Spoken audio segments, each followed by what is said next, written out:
you so much for being here with us. Thank you so much for checking in. So I am really excited. Today I got to sit in the sun for a little bit, do some sunbathing, meditation, and read some of one of Dolores Cannon's books. And I decided and had this intuitive nod that I wanted to do an astral projection meditation to go back to the moment that I chose to incarnate on Earth and see if there is something that I need to know, or it just feels like there's something that I need to explore right now. Now, this is something that I do for others, for clients. I do a soul origin reading. This is kind of like that. However, it's a little bit harder. I got to work a little harder to do it for myself and head into a meditative astral state, almost like hypnotic state. And I haven't done one of these really explorative meditations for myself in a minute. So I am very, very excited. So that's going to be today's plan. And then I would love to share what I find. I do know a good amount about my soul origin, and I do remember parts of choosing to come down to Earth, but I swear, 111, I love that affirmation. There's something that I need to know, and am open to knowing. So first, I think I am going to make some higher self tea. So let's start with that. For my higher self tea, now these herbs are maybe a little bit specific to me, but we are going to start with a little butterfly pea. I'm actually just going to use the rest of it because there's not a lot. Okay. Next, we're going to do some chaga chai. It is just a bunch of spiced herbs. Very warm, very good for the sacral chakra, and the root, which I really enjoy when I'm astral meditating. And chaga, which I love any kind of mushrooms to use in tea. I am always down for. Okay, so maybe one of the biggest herbs for me and my higher self is blue lotus. It is one of my favorites, and it also really helps with third eye astral meditation. It's kind of perfect if you want to drink some and then go exploring. I also want to say why I'm making this tea. The last herb I'm using is lavender. So I know that there's a lot of interest around soul origin, learning why. I think everybody should explore and know why you came down here. This is something you can do on your own through a meditation. Sorry, I live in a city, so you hear some noises. You can do through a meditative state. You can do hypnosis on YouTube and help guide yourself through. The only thing that stands in your way is that lack of faith and lack of belief in yourself that this is something that you can do. However, if you do want some help, and everybody can do this on their own, but if you do want a little bit of help, then doing a reading on top of that is also wonderful. But know that this is all your birthright information to know. So at any point you can tap back in, because again, it is your birthright, and sometimes we need to be reminded of that.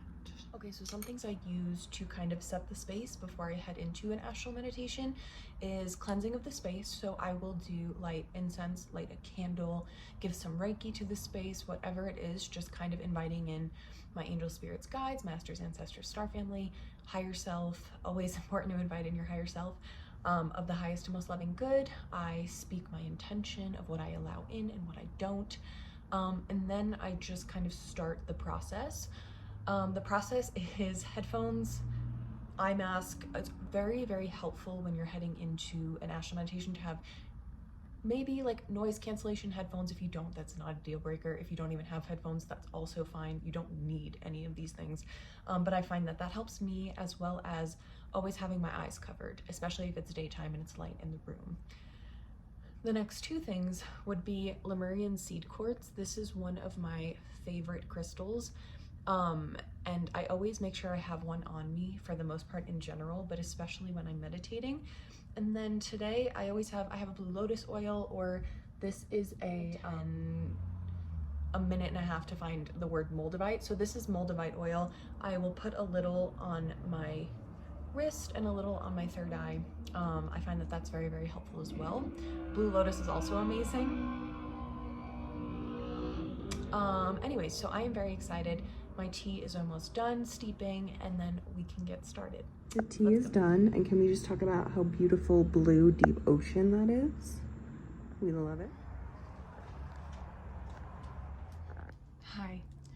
Okay, so I just did an astral meditation I'm still feeling a little loopy, but I did try and take notes. They're a little bit all over because I was in a channeled, eyes closed, laying down state.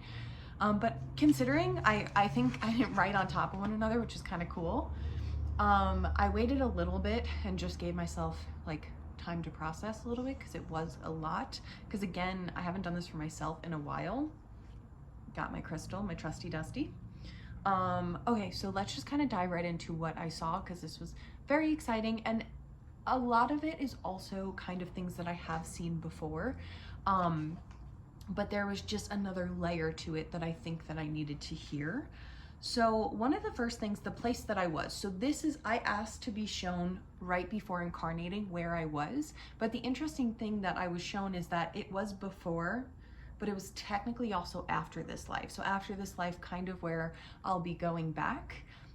Now, the place I recognize as a place that I go back to in meditation a lot, and even I've done past life meditations that were not of this world, that were this area. So it was very crystalline. So when I even saw the beings around me, and it didn't feel like we were all different, it felt like we were all one, and saw myself.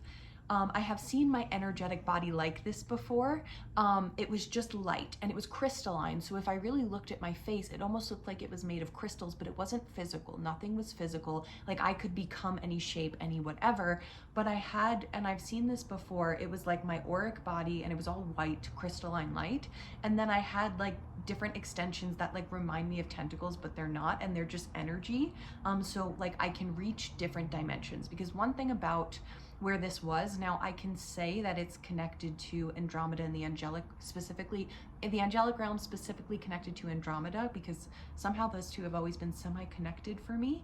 And that the thing about that is that you have the ability to tap into a lot of different dimensions in that one space, and that's part of what they do there, is tap into different dimensions, focus on soul retrieval, which is funny because that's what I do as a Akashic Records reader for others and for myself in this lifetime. So it's interesting that I was training for what I was going to do on Earth, and just kind of, so this was in between. Technically all of our lifetimes are happening right now, but I have had a most recent past incarnation that was very traumatic that led me to where I am, as well as some in the past where I've tried to awaken to my abilities and either didn't make it in time before I passed young, or was killed because I was different because of my abilities, and there was a certain level of healing so that I could remember before it was too late. So before I passed young, I was meant to awaken in this life, and I was doing the work, the energetic work, the karmic healing on this higher dimension to make sure that I had the space to do that in this life, so I didn't come down with too much heavy karma. Some karma just has to kind of be absolved down here on Earth on the dimension that it happened, but some you can kind of absolve from a higher dimension. So that's kind of what was happening in this dimension. And it was also interesting because there were like places around me, but everything was very angular, like buildings. And they weren't, again, it wasn't physical. They were like different connections to different dimensions. It's very hard to describe. And they were made of crystal, so crystalline structures.